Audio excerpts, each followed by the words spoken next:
berapa budgetnya ulang tahun kayak gini fantastisnya gitu. Itu terfantastis ya. Aku jual tumpengnya itu sekitar seharga motor lah.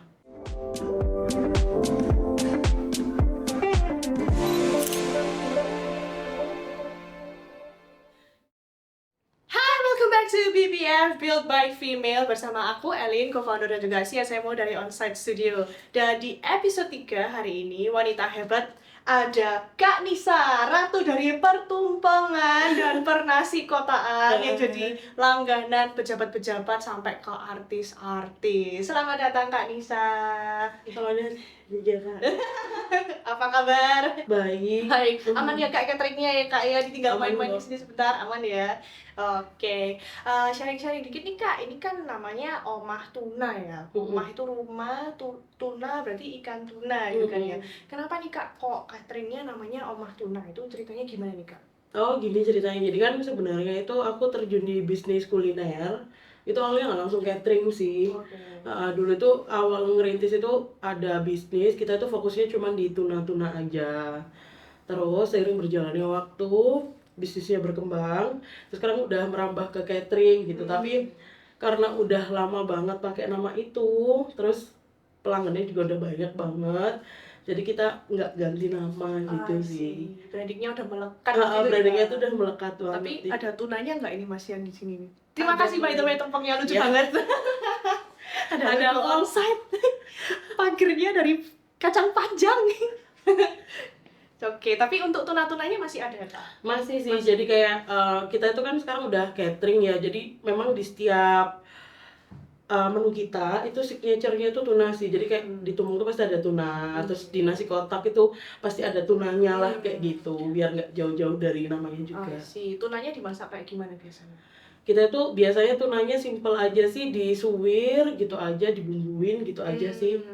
Indonesian style gitu ya? Indonesian style gitu. Oke, terus gimana nih Kak dari awalnya bikin tuna sampai berkembang kayak gini, kok bisa sampai dapat langganan pejabat dan artis-artis bahkan Sandiaga Uno ya? Itu gimana Kak? Kok bisa kayak gitu?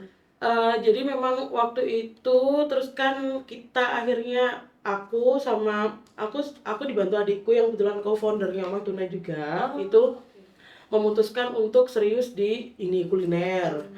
Nah, kita tuh sering ini sih, memang di zaman sekarang itu intinya kalau nggak ngikutin tren ya, itu kan akan lumayan sulit gitu loh untuk bisa bersaing gitu. Terus kita tuh sering lihat di sosial media, terus kita lihat di apa sih yang lagi ngetren sekarang, kita tuh selalu ikutin gitu kan. Oh, sekarang lagi ngetren ini. Kebetulan terakhir tuh ngetren banget ngukir-ngukir di semangka ini kan. Itu kita belajar, kita datengin beberapa guru dan privat juga gitu.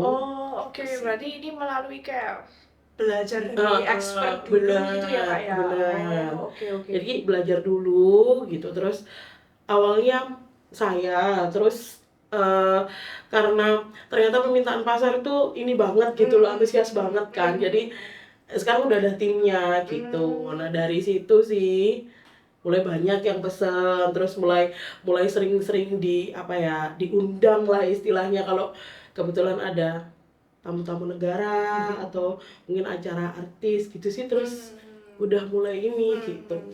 Dapat kenalan tamu negara artisnya itu gimana caranya Pak? Awalnya tuh kan kita tuh dipesen gitu kan, terus kayaknya sih dari mulut ke mulut awalnya.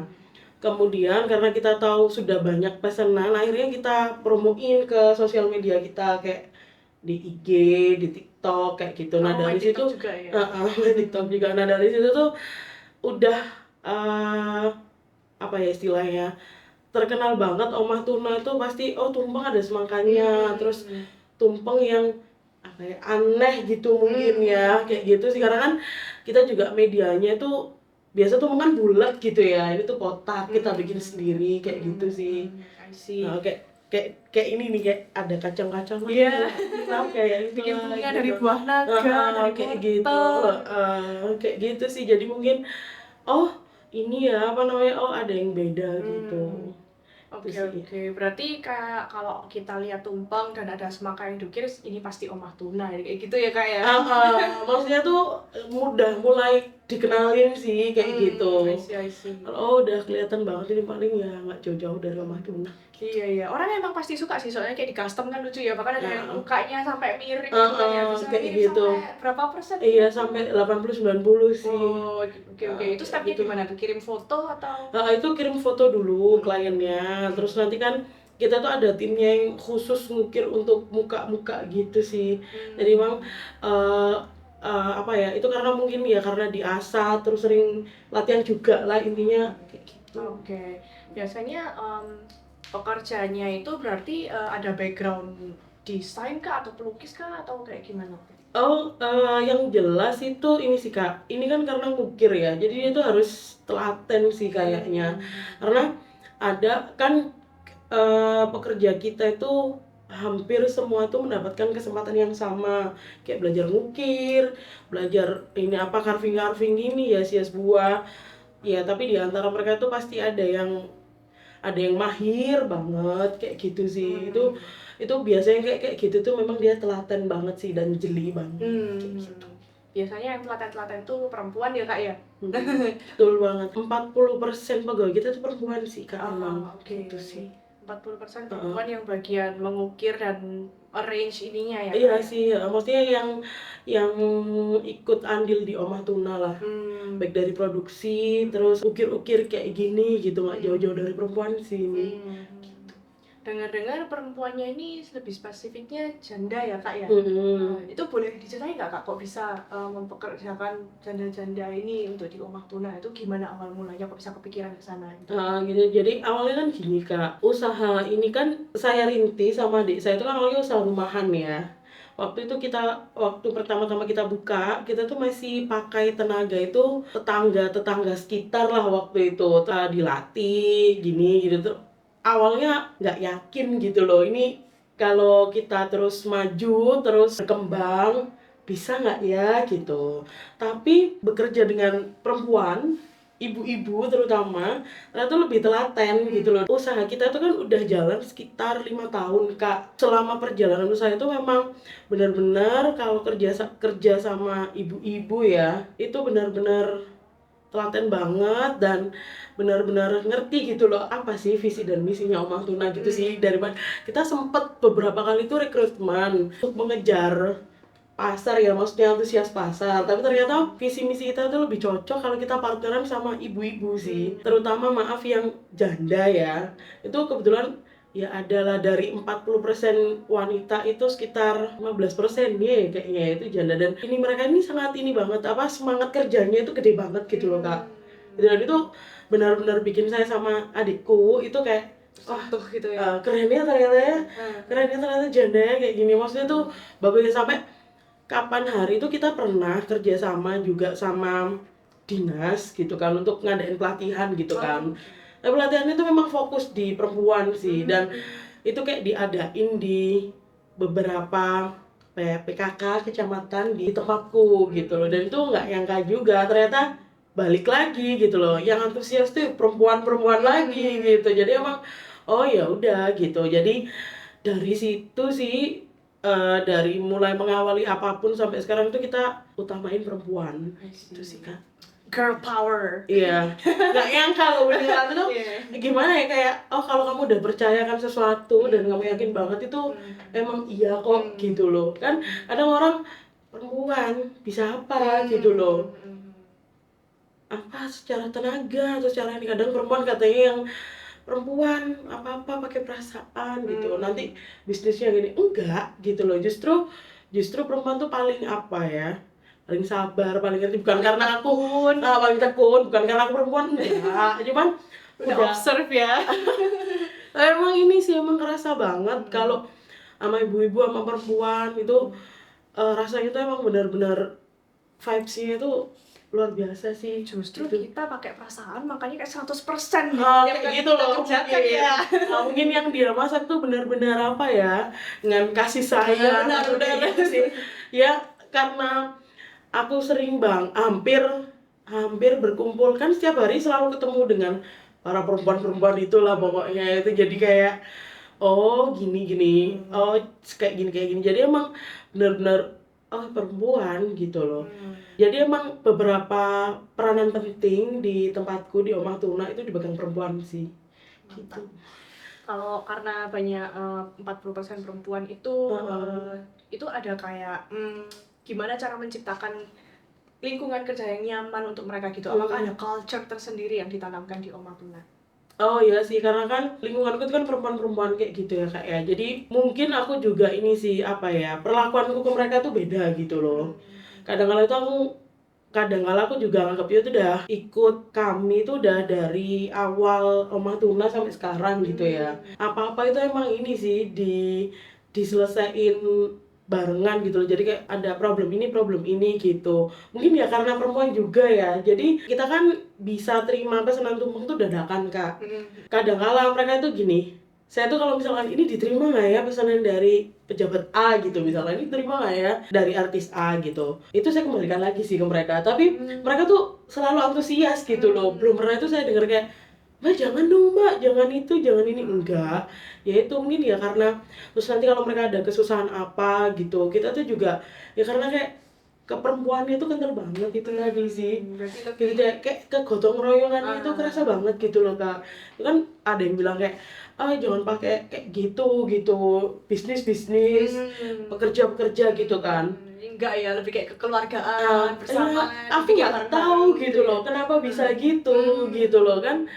Sampai yang paling trending banget, maksudnya di usahaku suatu hari itu kan kita tuh ada pesanan agak dadakan, susah gitu menurut kita karena kayak baru pertama kali. Waktu itu kan ulang tahunnya gubernur ya, itu terus aku balikan lagi sih ke tim kayak pesennya H-2 dengan catatan yang wah gila banget tuh kayak permintaannya gitu kan. Apa tuh?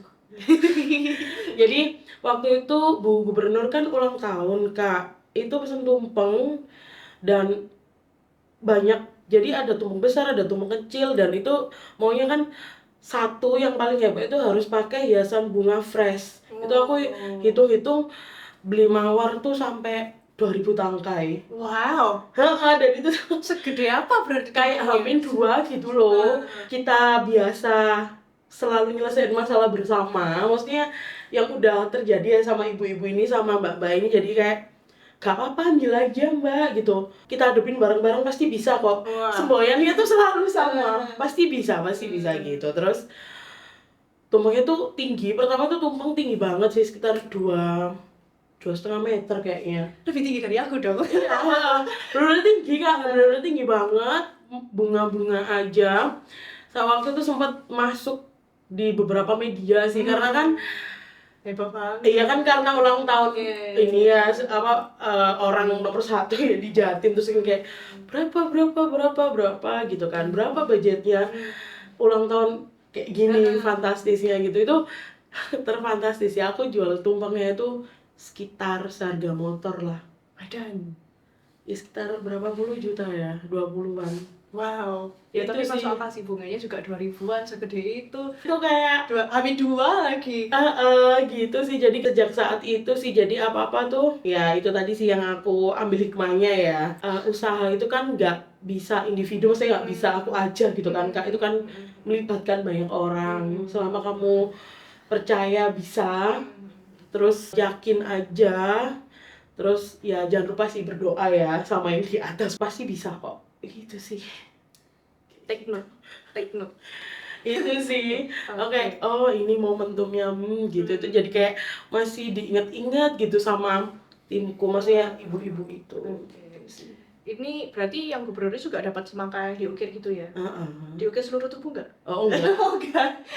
Enggak sih. Kalau menurut Kak Nisa, untuk semangka ini kedepannya gimana sih? Atau bakal ada inovasi lain? Atau ya mungkin siapa tahu bikin semangka seluruh tubuh atau gimana gitu? Enggak sih, sebenarnya kalau kuliner ya, maksudnya nggak di kuliner aja sih, di beberapa bisnis kita kalau nggak ngikutin tren itu juga akan sulit gitu loh, maksudnya berkembang gitu. Nah kita tuh lagi sering bikin tren, siapa yang lagi kayak happening, trending, booming, kita tuh ukir, terus kita tuh bikin kayak videonya gitu, terus kan kita unggah tuh kadang kita mention sih siapanya, itu Oh. sering di repost sih. Oh ya, Heeh. lumayan. Di repost artisnya, terus diikuti juga gitu. Kayak kemarin tuh paslon tuh kan pada kampanye di Sidoarjo kan. Nomor 1, 2, dan 3. Nah itu kita tuh berkesempatan di ketiga-tiganya itu dimintain kayak bikin gitu loh, mungkin sesuatu yang unik ya buat paslon-paslon itu. Terus kayak kita tuh ngetak-ngetak paslonnya ya. Ya karena itu juga sih kita tuh diikutin Pak Anies, Pak Ganjar, Cool. di say hi sama Mas Gibran, Oh, iya. Mbak Rina, kayak gitu sih. Aku kayak, hah bener ya ini ya, kayak gitu. Ini biar kita makin hot nih. Onsite ada bikin kartu. Ini tuh kartu branding dan marketing yang isinya itu pertanyaan-pertanyaan seputar marketing dan branding. Gampang kok, gampang tenang. Nah, ini Kanisa boleh ambil salah satu kartu, nanti dibaca pertanyaannya, terus dijawab singkat padat jelas saja. Oh, oke. Aku ambil Kak ya. Sudah berapa lama bisnismu berjalan? Dan apa yang membuatnya bertahan hingga sekarang? Pertanyaannya sangat Gimana? bisnis udah sekitar 6 tahunan lah. Kalau dihitung dari awal banget ya. Yang membuatmu bertahan hingga sekarang, kayaknya jangan menyerah dan terus berinovasi sih. Soalnya namanya bisnis ya Kak, kadang tuh ada waktu-waktu tuh dimana kayak gak yakin gitu, bakal terus gak ya bisnisku, Sustain nggak ya? kayak gitu. Terus kadang ada yang namanya, aduh kok capek banget ya gitu. Ada sih kayak gitu-gitunya.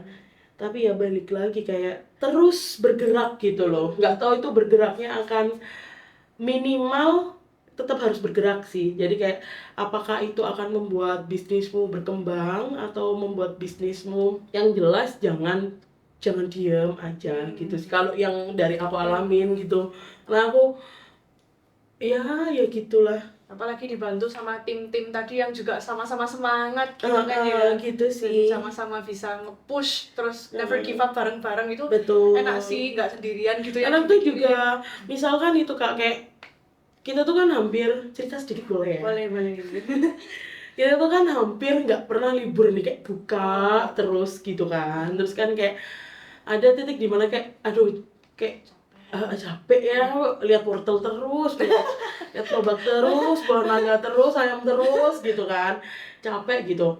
Udah terus gitu tuh kita mutusin sih kayak, oh kita ini deh, apa ya kalau istilahnya sekarang healing ya, healing bareng-bareng gitu, kemana gitu, nyewa apa ya, villa, ya kendaraan, meskipun nggak apa ya, nggak harus mewah sih, yang penting tuh bareng-bareng gitu loh. Soalnya nyawa bisnis itu bagi Omah Tuna sih ada dua ya timnya, ya customernya itu sih. Jadi kayak timnya harus sehat, customernya pun juga harus apa ya, maksudnya sehat tuh seneng gitu loh dengan pelayanan kita. Soalnya selama timnya nggak sehat itu nggak mungkin bisa terus apa ya, lanjut gitu loh. Itu paling penting sih, timnya mesti itu SDM-nya sih. Kalau dari segi marketingnya mungkin selama ini gimana nih, promosinya melalui apa selain? Kalau dari marketing, kalau dulu itu masih ngandelin ini ya Kak, brosur, terus kita tuh sering ikut ini loh, kayak bazar-bazar gitu. Zaman dulu kan sebelum pandemi tuh ini ya, Surabaya Sidoarjo itu kan sering banget event ya, atau event di mall itu kan sering banget, atau event-event anak sekolah gitu kan. Terus ngadain apa ini, pameran kayak gitu-gitu. Tapi beneran setelah pandemi itu kan kita tuh berubah ya ininya, maksudnya caranya itu agak beda gitu loh. Nah itu kita mulai main ini sih Kak, sosial media sih, gitu. Di Instagram sama TikTok ya tadi? Instagram, TikTok, website, tapi tapi emang ini sih belum apa, menurut aku sih kayak belum maksimal banget gitu loh. Gitu ya, kita lagi ya siapa tahu nanti bisa kerja sama onsite. Let's go, tanda tangan kontrak sekarang. Iya kan? Ya soalnya sekarang tuh emang zamannya benar-benar gimana ya, kayak gerak cepet banget gitu loh di sosial media. So serba carinya Kak, tumpeng Surabaya, atau kalau nggak di Instagram ya TikTok, bikin reels, konten ya kan. Lagi ini kan seru banget, ini orang itu suka lihat behind the scene kalau lagi ngukir. Nah kayak gitu-gitu kan, emang kayak apa, akan lebih apa ya, capek mungkin ya dan ribet kalau menurut aku nih. Tapi ya itu ternyata trennya tuh sekarang tuh kayak gitu loh. Behind the scene tuh benar-benar kepengin banget dilihat orang gitu loh gitu. Gak ribet kok kalau kita bantuin. Oh siap gitu kan. Makanya emang jujur Mama tuh emang lagi cari partner sih buat yang kayak gitu, soalnya kayak waduh wes udah masak ya kan, ngukir gitu loh. Gak sempat sih pasti kayak harus rekam ngedit, belum Ah. mikir caption, Harus kayak gitulah ya, itu tuh kayak ada harus timnya sendiri gitu loh Kak, gitu biar nggak kita kan yang penting tuh cuan nah gitu, kayak timnya kayak gitu tuh kita memang lagi benar-benar butuh sih. Terima kasih banyak loh Kak udah menyempatkan Iya. waktunya di kesibukan mengukir jauh-jauh ke sini. Thank you banget. Mungkin bisa kasih satu pesan untuk perempuan-perempuan di luar sana yang mau bekerja gitu. Ada pesan kata-kata mutiara apa? Kata mutiara. Oh, boleh. Untuk perempuan-perempuan di luar sana, ingat, percaya akan apa yang ada di diri kamu. Jangan terlalu banyak berpikir, yang penting tetap bergerak karena lebih baik bergerak daripada diam di tempat. Kayak Nike ya, just do it. Oke, itu sih. Terima kasih banyak Kak Nisa. Thank you for watching. Buat kalian yang belum nonton episode 1 bisa klik di sini, atau episode 2 klik di sini. Episode 3 ya hari ini, dan stay tune untuk next episode-nya. Jangan lupa like, comment, subscribe. See you guys. Mwah.